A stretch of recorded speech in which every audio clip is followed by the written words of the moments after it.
This is just a quick video about rep ranges. It does matter. As you'll see, sometimes someone will say high reps, low reps. You know, your body's going to respond to the same. That's if you're going to failure of good form. Again, if you just stop at a number or a certain amount of reps, your body's got no reason to change. Do 8 to 12 of this. See how that works. But now, if you fail, that would be a sweet spot. If you want to just get stronger, fail at good form between 1 and 5.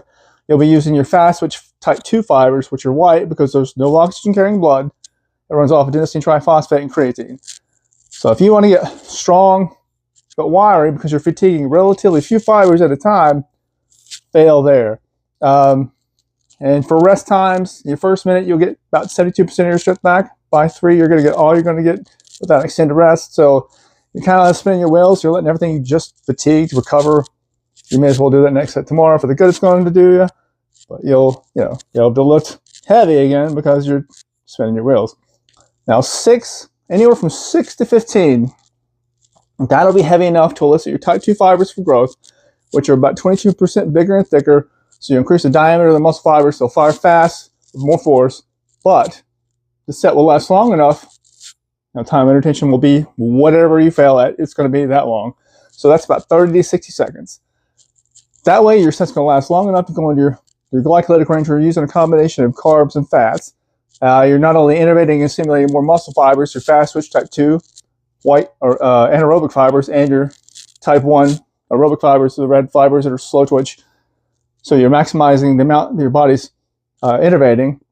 Your set's lasting long enough to go into your glycolytic range between 30 to 60 seconds.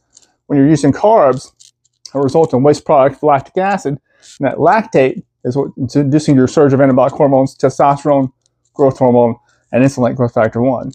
That's exactly where you want to be if you're trying to get stronger and bigger. Of course, you would have to manipulate your calories for the size. Otherwise, you're just going to get the full balanced development that you're wanting, strong, lean body.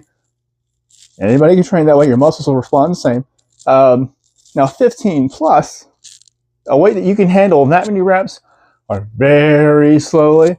It's not going to be heavy enough to elicit your type 2 fibers for growth. That's endurance.